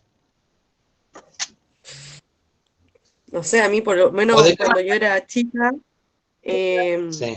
o sea, está la película hace bastante. Y cuando yo era chica, primero me la prohibieron ver mi vieja porque la encontró horrible, o sea, no horrible, pero terrible, sobre todo la escena de la violación. Entonces más intriga me generó la película y al momento de verla, claro, o sea, el plano secuencia de una violación te hace sentir la sensación de todo el tiempo que puede durar una violación. Entonces no tiene esos cortes, eso que sea que no corte nunca, lo hace con una sensación mucho más real. Bien. ¿Qué opinan ustedes de eso si la vieron? ¿Alguno no lo vio? Igual saben que está esa, ¿no? Sabían, no se están sorprendiendo con lo que estoy contando. Hay una violación en plano secuencia, en un túnel. Tiene como eso de busca, para mí, como una búsqueda clara de generar incomodidad, o sea, no solo desde que sea en plano secuencia, sino como el tono de ruido que hay, es como todo súper desagradable como que te lo hace vivir en carne propia, más o menos, bueno, no en carne propia, pero, o sea, te sentís muy, como, no sé, te hace sentir mal realmente, o sea, como la miseria humana, es como que nada, o sea, busca causar directamente emociones, no es que es al voleo esa escena, me parece. Es como No, tremendo. está claro.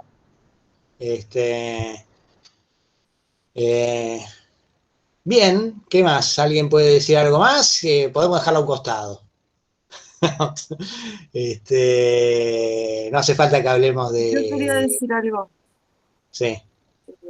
No, respecto a lo del cine de terror, que creo que al momento de ver el efecto, o sea, como la situación de asesinato, etcétera, te hace pensar más en el efecto más que en el asesinato en sí, como de qué tan bueno está funcionando, si está bueno el efecto o no, como que te hace pensar más en esa materialidad de la escena, más que en la escena y en el efecto que tiene. Exacto, totalmente. Digamos, o sea, a eso apuntaba también un poquito con lo de Irreversible, ¿no? Porque me pasó eso, además de asquearme, digamos. Y demás te lleva a preguntarte, bueno, pero ¿qué onda Mónica Bellucci? ¿Qué onda ahí, no? ¿Qué onda? ¿Qué onda? ¿Era necesario? Digamos, ¿no? ¿Hacía falta? Digamos, porque aparte, quiero suponer que, ¿no? Que por bien hecha que esté la violación, no sucedió, ¿no? También sabemos que Marlon Brando, por lo menos nos enteramos y no sé si lo sabemos, no sé si lo podemos dar por cierto, pero que la famosa escena de tango, Último Tango en París, era famoso, era equivalente si se quiere, pero no se veía igual, ¿no? Lo que yo recuerdo. Bueno, no hace falta que refresquemos la escena de Irreversible, pero te lleva a preguntarte a mí me lleva a preguntarme ese tipo de cosas. No me lleva, me asquea, tengo que rechazar esa escena. No podés ser ese hijo de puta. ¿No? Está bien, necesito que, sí, ya lo tengo, ¿no? Está muy claro que no necesito que me pongas eso para darme cuenta que me asquea una situación de violación. Es más, es probable que un violador se excite. ¿No?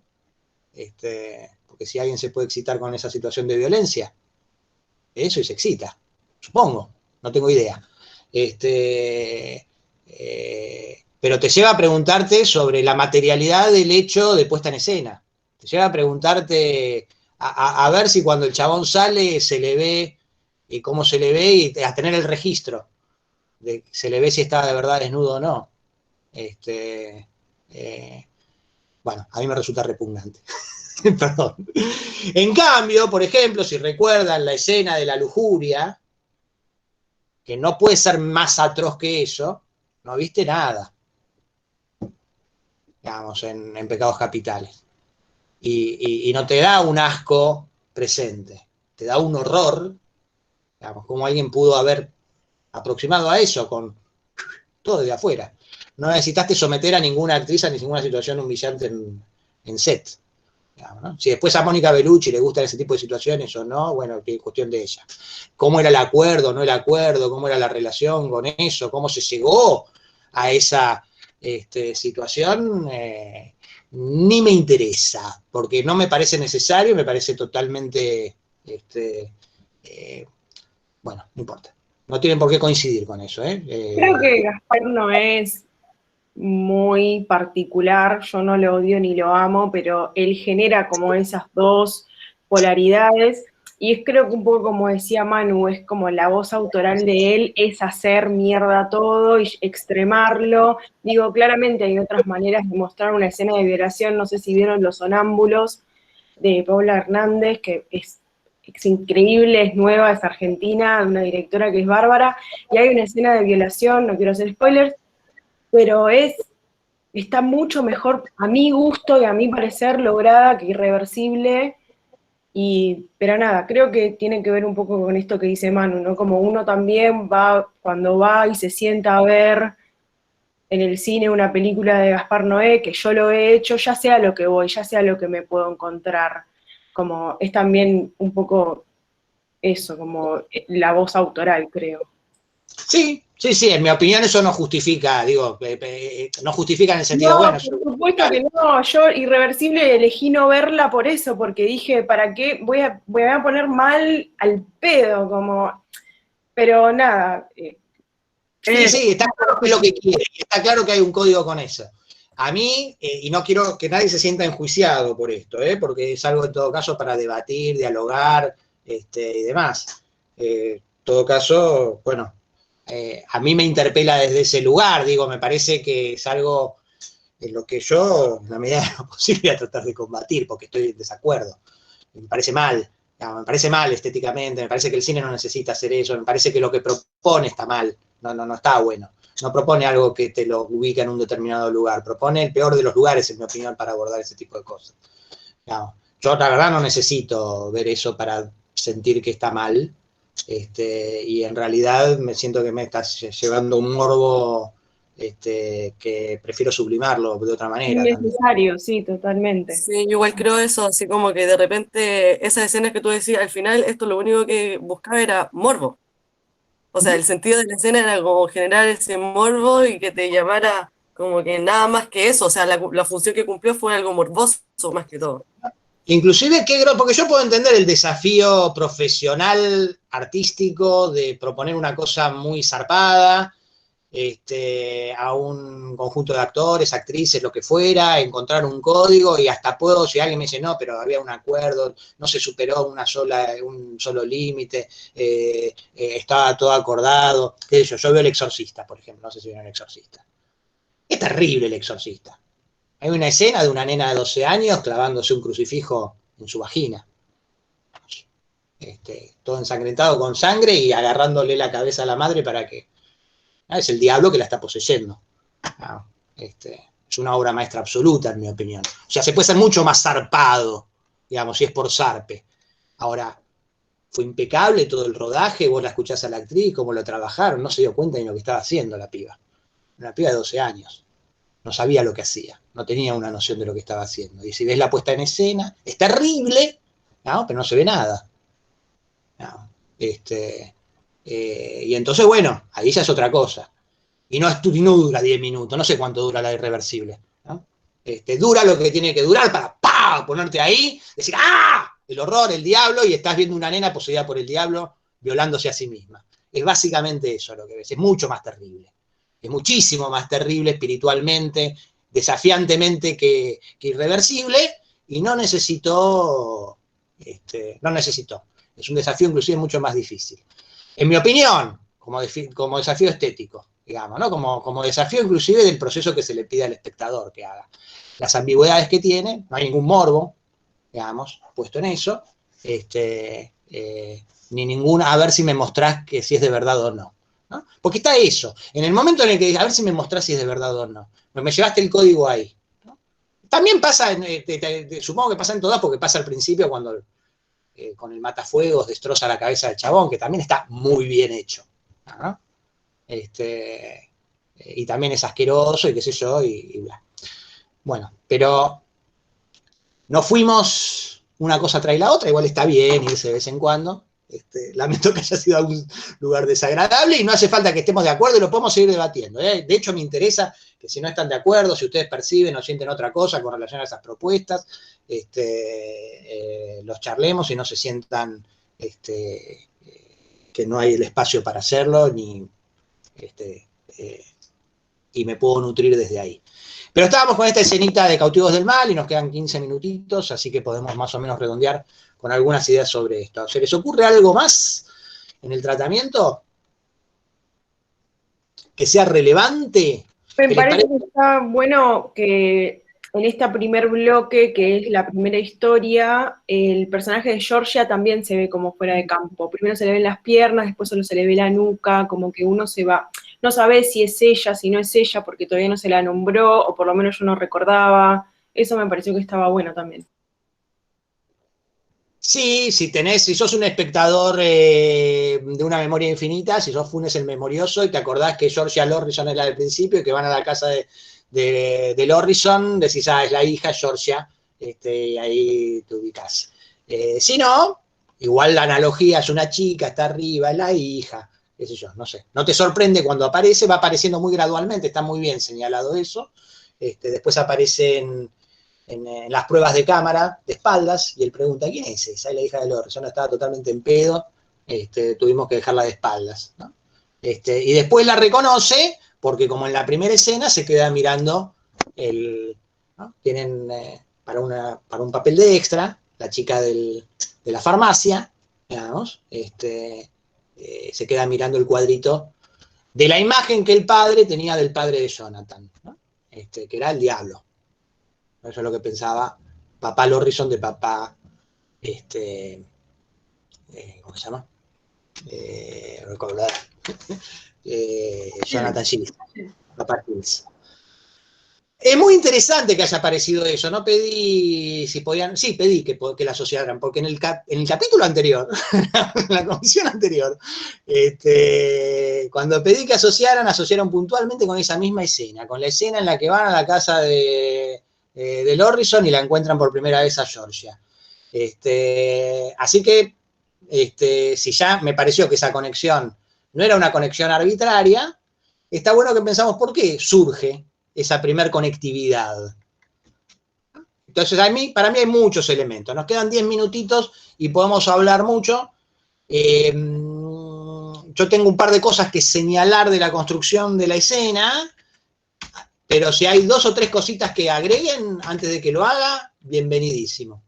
Y si no, me parece interesante, perdón si no tiene que ver tanto estrictamente con el fuera de campo, pero es bueno también ver cómo eligen contar la historia cronológicamente, que el chabón Jonathan en cada relato de los 3 tiene una madurez distinta, es como tiene distintas personalidades.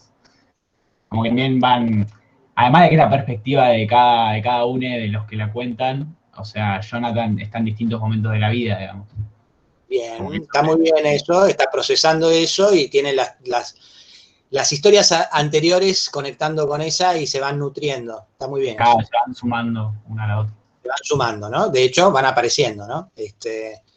Amy aparece en la historia de Georgia, ella tiene un casting y lo ve y le dice, tengo que irme a un casting, y está trabajando de extra en una película de Emil, y cuando es la de Bartlow, él vive al lado, Georgia, se entrevista con los dos, y eso te trae fuera de campo, todo tiene que ver con todo. En montaje es literal, no sé si lo dije hoy acá, hoy lo dije, no sé si acá o en la comisión anterior, pero en montaje esto que todo tiene que ver con todo es absolutamente literal, ¿no? Después hay que ver la jerarquía de cada parte con lo demás.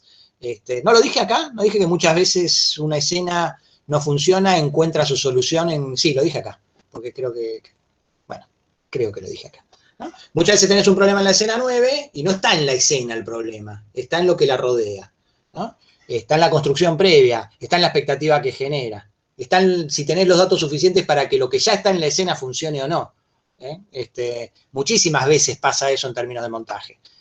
La mirada lateral sirve muchísimo, porque arreglar lo que hay en un lugar trabajando en otro. Tiene que ver con una situación de equilibrio. Por eso todo tiene que ver con todo, y si el procedimiento central es el fuera de campo, esto sí no estoy seguro de haberlo dicho. Para nosotros lo más importante del fuera de campo es que pone a trabajar el espectador. Si yo te doy una parte que necesita algo que la complete para ser comprensible, pero no te doy eso que la completa, te obligo a que la completes vos.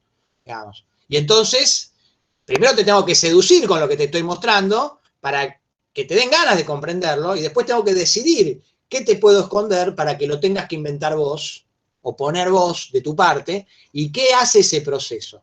Pero cuando nosotros hablamos del sentido, como este mix de emoción, idea, concepto, sensibilidad, todo junto en uno, ¿dónde está sucediendo? ¿Dónde se produce el sentido? ¿No? Se produce en el espectador, en el imaginario del espectador. Entonces, lo que estamos poniendo en la pantalla es algo, y en los parlantes, es algo que propone al espectador a hacer un recorrido, y en ese recorrido no le doy todo, y entonces el espectador va poniendo cosas. La violación en Irreversible, ya que la trajimos, me ponen el problema de Mónica Bellucci y el actor que no sé cómo se llama, y la apuesta y coso y cómo hiciste esa escena. Lo mismo para irnos de la violación, de cuando le rompen la cabeza al chabón y se ve tanto y se ve tan bien. ¿No? ¿Cómo hicieron eso? ¿Cómo hiciste eso? Porque quiero suponer que no le rompiste la cabeza a nadie, sino que por lo menos se lo mereciera. Así que le aplastaste la cabeza al chabón, me lo estás mostrando, realmente lo hicieron muy bien, ¿no? Pero me lleva a esa situación, entonces me despega del otro, no me hace aportarle algo a la escena, ¿no?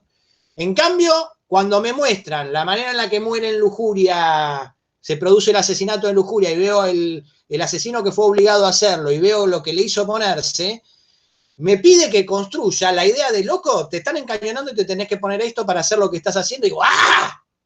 Y estoy poniendo que el horror de enfrentarme con una situación con eso, con la subjetividad que te puede tener el morbo, pero trascendido, sublimado, convertido en objeto y proyectado en la película. No experimentado a ver qué hago yo con mi propio morbo, y bueno, es una película, ¿no? O lo que fuera.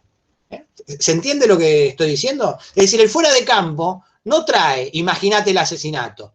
Yo creo que nadie se imagina los asesinatos puntualmente en Pecados Capitales. Te dice, imagínate esa situación como estructura y proyectá ahí, entonces proyectás algo ya sublimado. No creo que nadie se haga la fotito, quiero decir, se haga la película de cómo fueron los asesinatos, se lo represente visualmente. No te lo imaginás en ese sentido, te lo imaginás como situación de horror y sometimiento. Sí, perdón. Digo, estas decisiones son también desde el lado de la dirección, porque si vos como montajista te traen una escena como la violación de Irreversible y te dicen, déjala entera como la grabé, y bueno, tampoco podés hacer nada. Y no.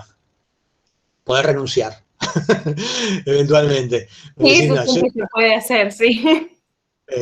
Sí, es así. Es tal como lo decís. Por eso el montaje para nosotros no es algo que hace el montajista. Sí es importante que el montajista sepa lo que está haciendo, ¿no? Porque inclusive, si te la traen así, te prendés en la de Gaspar, le decís, sí, pero esto va a ser más potente si bla, esto va a hacerse más potente si en lugar de venir, de que ya está mirando, que ve enfrente, que cruza, que está toda esa situación, o no, o es menos potente así, estás editando la parte en la previa, donde está el chabón peleándose con la otra mina, y qué sé yo, y entonces, bueno, como venís de esto, empezás a pensar en optimizar eso, en cómo optimizás esa estrategia. Bien, comento 2 o 3 cositas en los últimos 5 minutos, y si quieren me interrumpen. Tienen un problema.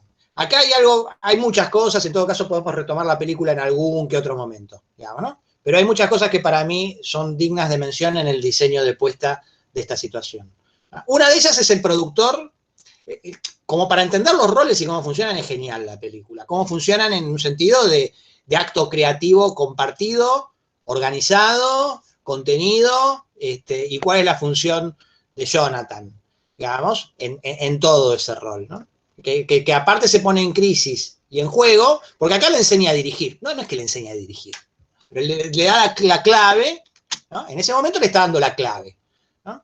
Ahora, el que va a operar con esa clave es el director. Cuando él cree que puede saber más que el director, es cuando Van Helsing le dice, bueno, evidentemente usted ve una película, yo veo otra, se va a hacer su película, pero no por mí. Es lo que acabamos de decir, ¿no? Poder renunciar, ¿no? El que manda es el productor, el que manda es el que pone la plata, ¿no? Para mí un buen productor lo que tiene que hacer es delegar y dejar, como hace Jonathan, hasta que le dice, Van Helsing, vos vas a hacer lo que yo te diga. Igual, no, hazla vos. Y se enfrenta con su limitación. Porque en gran medida es el diablo, ¿no? Jonathan, es el malo, ¿no? No está embellecido, es seductor, es atractivo, es muy inteligente, sabe ver, sabe descubrir la debilidad, sabe manipular, sabe manejar, es el diablo. Pero no es el diablo, es un ser humano, después en todo caso veremos su vulnerabilidad, si la vemos o no, de todas formas es claramente puesto en ese lugar, ¿no?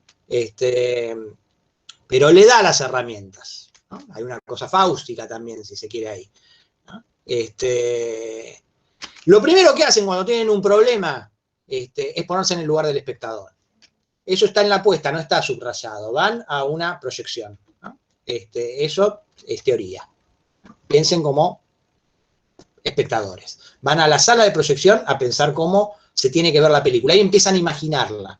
Y eso, al empezar a imaginarla a ellos, empezamos a imaginarla a nosotros. No, claro, si vos ves la película Los Hombres Gatos con eso, está bien, hace no tanto se había hecho Cat People de Turner, por Val Newton y Turner, ¿no? Val Newton es Jonathan Shields, pero en clase B, se mantuvo en clase B. Es una cita específica, digamos, ¿no? Que aparte es la gran película del Fuera de Campo, si no la vieron es una obra maestra absoluta, clase B de punta a punta, película de 70 minutos, La Mujer Pantera en Argentina, es la gran película para entender el Fuera de Campo, y está explicando esto. Cat People, no, bueno, no, Los Hombres Gatos, ¿no? No se ve, ¿no? Es una mujer que se transforma en pantera.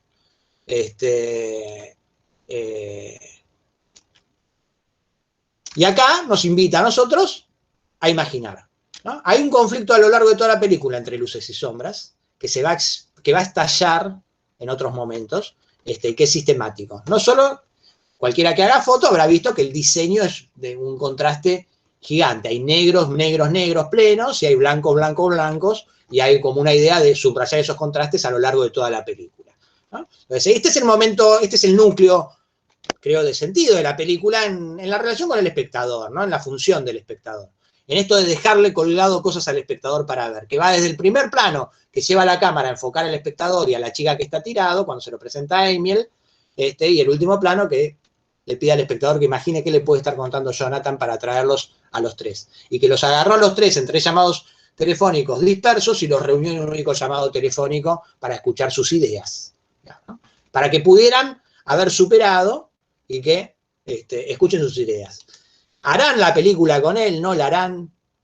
¿Quieren que la haga? ¿No quieren que la haga? Eso queda en manos del manejo que hagan con el espectador. Me queda un minuto, no voy a llegar en un minuto. Me voy a pasar 3 o 4 minutos. Imaginan y ahí entienden la complicidad, ¿no? Piensen la mano de Jonathan que veíamos recién, ¿no? Y la mano de Amiel. Eso está dirigido, esto está compuesto, este plano. No es una sombra, es un contraluz, es el director. La sombra es la de Jonathan. Piensen que Jonathan va, lo que dijimos del miedo a la oscuridad, ¿no? De esta indefinición de noche todos los gatos son pardos, ya que estamos con gatos. ¿Por qué le tenemos miedo a la noche? Porque las cosas no se ven, y lo que decíamos, de cuando vemos algo lo podemos agarrar, ya sabemos lo que es. Ah, qué bien hecho el efecto, pero estoy viendo el efecto, ya no estoy viendo el monstruo, ¿no? Qué bien hecho, que parece un monstruo de verdad, porque sé que no es un monstruo de verdad, ¿no? Entonces, acá está esto. Jonathan entra y sale de la oscuridad hablando de cuál es el papel y la función de la oscuridad. Entra, tensión campo y fuera de campo, lo que se ve y lo que no se ve, mientras se está explicando eso. Lo acompañamos al oscuro. Y aparece la última idea. Una chica gritando, una nena gritando. ¿Qué estamos viendo ahora? La manifestación, la representación de lo que primero imaginamos como espectadores y estamos viéndolo proyectado. ¿Qué estamos viendo? ¿Un rodaje, un ensayo o la película? No voy a extenderme demasiado, pero como primer impacto, muy probablemente ustedes que vieron ya la película digan, no, es el rodaje de la película. O sea que ya no se puedan, esto tiene que ver con lo que ve el montajista. El espectador de cine está viendo la película. Ah, está la película proyectada, aunque dure 3 segundos esa sensación, pero pero es una sensación que se trabaja. Imaginar una película, corte, se fue a la oscuridad, veo la película. Lo que estoy viendo es la película que ellos imaginaron. ¿Por qué grita la nena? ¿Qué está mirando con esos gritos? ¿A quién mira? Al hombre gato, supuestamente. Al hombre gato. Sí, estamos de acuerdo. Bien, no es el director el hombre gato. Ahí digo, lo están dirigiendo. No era la película. Estoy descomponiendo y deconstruyendo la instancia de producción de esa película. Vi primero como imaginación y ahora veo el rodaje. Mira, están haciendo el rodaje de esa película que me hiciste imaginar. Y ahora estoy viendo que ella está viendo el hombre gato, pero el hombre gato no está porque el hombre gato no existe. No. Pero primero pensé que era el hombre gato. ¿Y quién es el hombre gato? Jonathan Shields. Nadie. No, ¿cómo nadie? Esto es cómo funciona el montaje. Es Jonathan Shields. Se está hablando con el hombre gato. No es el hombre gato, es Jonathan. No, está bien. Igual la respuesta está bien. No está el hombre gato. Ya sabía que no estaba el hombre gato. Pero ¿quién está en el lugar del hombre gato? Entonces, ¿quién es el que vive en esa oscuridad? ¿Quién es el que se nutre de esa oscuridad? ¿Quién es eso que estamos hablando de a que le tenemos que tener miedo? Bueno, el hijo del diablo. Aparece la ley del padre, pero la ley del padre aparece, ¿qué dice él? Mi primera estrella. ¿Quién es la primera estrella? George Harrison. ¿En dónde la encuentra? Inmediatamente después de acá, cuando tienen el éxito, vamos rápido como para que se vea, ahí está, ahí se está despidiendo. En la oscuridad, conflicto de luz y sombra. ¿Qué estamos acá? Buscando la próxima, el set para la próxima película, el hombre vampiro de Batman y sus pequeños chupasangres, es decir, ya también tuvo una relación de paternidad, ¿no? Entonces, Jonathan, antes de esto, cuando ella le responde y dice, era un gran vividor, era una gran persona, era una rata y un borracho, le dice ella, ¿no? Y entonces, primero dice, piensen que Jonathan es alguien que no puede vivir con su padre, ¿no? Pero que va a hacerles atragantar el apellido, va a restaurar el apellido del padre. Esa tensión de territorialidad, amor, odio, de masculinidad, yo no diría frágil en este caso, pero puesta en cuestión. No, claramente está puesta en cuestión. No dice qué grande el macho, la película. ¿No? Era machirula en el sentido de la mujer objeto, pero la mujer objeto está cuestionada como mujer objeto. ¿No? De hecho, bueno, no quiere ayudar esto, pero ahí es donde encuentra, mientras está diciendo, me dio el primer alcohol a los 11 años, me enseñó a jugar al póker, me enseñó los secretos de la vida, lo llevó de putas, a los 15, bla, bla, esto es lo que veía de mi padre, que es un diablo, y él es mi padre. Cuando viene en la escena siguiente, que el drive no nos deja porque dice, loco, ya son las 11:03, cortala, está cuando les dan cuál es el próximo encargo que les va a dar el productor, el hijo de los hombres gatos. Y él está mirando, mientras lo dice, la foto, el cuadrito que hizo de esa cosa que sacó, del padre con el cuchillo, representado por el padre de George Harrison, que no puede desprenderse de su fantasma, ¿no? Y que él le dice, como al principio vas a liberarte, vas a ser vos cuando logres reírte de tu viejo. Cuando puedas dibujarle los bigotes, y le dibuja los bigotes a la foto de entonces cuando ella llega por primera vez, dibuja los bigotes en el coso de Jonathan y demás. Y ahí cuando le dicen, nos dieron esto, listo, se terminó, dice el director, este es mi bebé. Lo crié, lo curé, lo protecí, vamos a hacer esta película. Y cuando va y le lleva la película al productor, él le dice, este es mi bebé, ¿no? Se apropia del hijo. Eso como para tener ciertos elementos de cómo funciona la idea de la paternidad, la ley del padre y todos estos desplazamientos que se unen no en virtud se unen en el fuera de campo, digamos. El fuera de campo es el espacio de representación donde se establecen este tipo de conexiones. En todo caso, ¿qué fue lo que a Julieta y al chico de Juan, creo que se llamaba, el chico que dijo, me hace acordar, la vinculo con la escena en la que encuentran a George y arriba en la oscuridad, digamos, que es su primera estrella? Todo eso está ya en el momento en el que ella descubre la verdad de cómo Jonathan, y tiene ese conflicto, y el grito de la nena, porque ve al hombre gato, uno lo puede desplazar a los gritos que tiene ella en el auto, al borde del choque porque acaba de ver la verdadera naturaleza de Jonathan. Y es la primera estrella, se acaba de convertir en la estrella, tal como está señalado eso. Esas estructuras que se repiten, que se desplazan y demás, se repiten a partir de ciertas conexiones de elementos de puesta en escena, la oscuridad, la luz, ciertas relaciones que uno pueda ir estableciendo, cuya lógica nosotros postulamos se establece básicamente en esa tensión entre lo que se ve y lo que no se ve, porque en lo que no se ve se anudan todas las cosas. El revés de la trama, podríamos decir, ¿no? El otro lado del tapiz, ¿no? Donde los hilitos que ven y producen una imagen, lo ves en otra construcción del otro lado. Bien. 2306. Muchas gracias por la participación de todos los que participaron un montón. Asumo que cada vez que no veía la cámara será por mi conexión de Wi-Fi y no porque estaban, ahora estoy viendo un montón de cámaras prendidas. Así que bueno, si es así, nos mantendremos de 9 a 11. En todo caso, 11 menos 5 me dicen, che, Adrián anda cerrando, seguimos la próxima, así no los extendemos demasiado. Si alguien quiere decir algo para despedirse, bienvenido, bienvenida, y si no... Me pareció muy interesante, me quedó con esto que hablabas del diablo, como Jonathan como el diablo, pero que a la vez es un diablo que lo remarca mucho el que lo llama al estrés, que es un diablo pero que los hace en cierto modo sacar un poco sus problemas y mejorarse a todos, o sea, todos terminan mejorándose, digamos, ella termina siendo la actriz famosa, él el mejor director, el otro el mejor escritor, como que tiene una cosa ahí, como un doble filo, digamos, si bien es como que los hace mierda en el momento, también los hace... un poco, me parece. Sí, bueno. Ay, no escuché, hubo alguien que dijo algo. Y... No, yo interrumpí medio en chiste, como que te vende un poco el alma a Jonathan, digo, como para seguir pensando que es medio el diablo. Ellos hacen como, no sé, como que lo quieren, pero también como que y de ahí consiguen la fama, digo. Me parece no estoy escuchando. ¿Alguien escuchó? ¿Fui yo solo o...? Sí, se está grabando, Julieta. Quizás si querés puedes probar de apagar un segundo la cámara a ver si por ahí es tu conexión. A ver si se escucha mejor. No. Es el diablo que no quiere que digas lo que estás diciendo y interviene. Nunca hay que olvidarse que el diablo es el ángel caído, ¿no? Estaba al lado de... en todo caso es un imitador, es un... ¿no? Y es un gran seductor. Y sabe encontrar las debilidades, sabe ver las debilidades. Sabe seducir porque sabe encontrar fortalezas y debilidades, sabe mirar. Digamos, ¿no? No es el diablo, no, es una interpretación el diablo, es una mirada que sea el diablo, porque aparte su vulnerabilidad aparece, pero sí es demoníaco en ese sentido, digamos, no está, es el malo y la linda.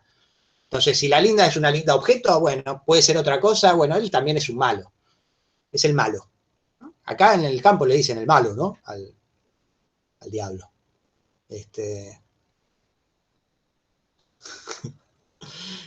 Bueno, podés decirlo la próxima, Julieta, o decirlo por señas. ¿Alguien más quiere decir alguna otra cosa? Hay mucha cosa para cortar en eso, yo porque, bueno, ya está, son 11:10, y si no quieren ustedes, quédense charlando, pero yo me voy. Pero en todo caso, ahí hay mucho, es lo más interesante de la película. Esa tensión es para mí lo más interesante de la película, lo más rico, lo más inagotable. No lo puede cerrar a Jonathan. No es fácil para los hijos de puta, sí. Es el hijo de puta, pero pasó todo eso. Es muy difícil de procesarlo. Es muy interesante que se ponga esa función en la construcción. Hoy la comparábamos con Whiplash, para mí Whiplash está mal y esta está bien, pero ahora no vamos a compararlas. ¿No? En todo caso, si quieren en algún momento retomaremos o nos faltará oportunidad. Bueno, nos despedimos entonces. Nos vemos la semana que viene, más o menos a la misma hora. No sé si tienen práctico o teórica, pero para la próxima teórica es Avatar y La ventana indiscreta. Sí, ya les confirmamos que tienen práctico igual, les va a llegar un mail con el link de donde nos juntaremos con Maxi, que está acá, para comenzar los prácticos. Así que cualquier cosa nos comunicamos por ahí por mail, tanto para lo que sea de teóricos con Adri, con hola@montaje2, y los que sea por temas de prácticos, con el mail que les enviaremos ahí con Maxi entre este viernes y el lunes a más tardar, calculo. Así que bueno, cualquier cosita, igual duda que tengan, si alguien quiere plantear algo, lo esperamos ahora, y si no, nos vemos la semana que viene.